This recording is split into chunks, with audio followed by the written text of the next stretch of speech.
കനത്ത ചൂടിൽ ജനങ്ങൾക്ക് ആശ്വാസമേകാൻ തണ്ണീർപന്തലുകൾ ഒരുക്കി സഹകരണ വകുപ്പ്. സഹകരണ ബാങ്കുകളുടെ നേതൃത്വത്തിൽ സംസ്ഥാനത്ത് തണ്ണീർപന്തലുകൾ ഒരുക്കുമെന്ന് മന്ത്രി വി.എൻ. വാസവൻ പറഞ്ഞു. കഴിഞ്ഞ വർഷം വിജയകരമായി നടപ്പാക്കിയ പദ്ധതിയാണ് ഈ വർഷവും തുടരുന്നത്.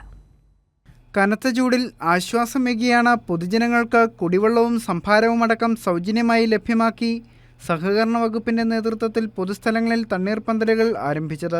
കോട്ടയം പാമ്പാടി സർവീസ് സഹകരണ ബാങ്കിന്റെ നേതൃത്വത്തിൽ പാമ്പാടി ബസ് സ്റ്റാൻഡിൽ ആരംഭിച്ച തണ്ണീർപന്തലിൽ നിന്ന് കുടിവെള്ളം പകർന്നു നൽകി സംസ്ഥാനതല ഉദ്ഘാടനം മന്ത്രി വി.എൻ. വാസവൻ നിർവഹിച്ചു. സംസ്ഥാനത്ത് എല്ലാ സ്ഥലങ്ങളിലും തണ്ണീർപന്തലുകൾ ഒരുക്കാൻ നിർദ്ദേശം നൽകിയതായി മന്ത്രി പറഞ്ഞു. ഇപ്പോഴത്തെ ഈ വർഷവും നമുക്ക് കോട്ടയം എടുക്കുമ്പോൾ ഏതാണ്ട് 39 ഡിഗ്രി എത്തിയിരിക്കുന്നു. ജലസമ്മർദ്ദത്തിൽ 40 വരെ എത്തുകയാണ്. ഇത്തരം വലിയ ചൂട് അനുഭവപ്പെടുന്ന പ്രദേശം സംസ്ഥാനത്ത് പൊതുവിൽ എല്ലായിടത്തും വ്യാപിച്ചുകൊണ്ടിരിക്കുകയാണ്. ഇത്തരം ഒരു ഘട്ടത്തിൽ ഇന്നു മുതൽ സംസ്ഥാനത്ത് എല്ലാ സ്ഥലത്തും തണ്ണീർപന്തൽ ആരംഭിക്കാൻ ഇന്നലെ ഞങ്ങൾ തിരുവനന്തപുരത്ത് ചേർന്ന യോഗം തീരുമാനിക്കുകയുണ്ടായി. ഇത് സംബന്ധിച്ച ഉത്തരവ് ഇന്നലെ തന്നെ പുറപ്പെടുവിക്കുകയും ചെയ്തു. തണ്ണീർപന്തലുകൾ വഴി കുടിവെള്ളം, സംഭാരം, തണ്ണീർമത്തൻ ജ്യൂസ്, ഗ്ലൂക്കോസ്, തണുത്ത വെള്ളം, പഴങ്ങൾ, ORS എന്നിവ നൽകും. യോഗത്തിൽ കാപ്കോസ് ചെയർമാൻ KM രാധാകൃഷ്ണൻ അധ്യക്ഷത വഹിച്ചു.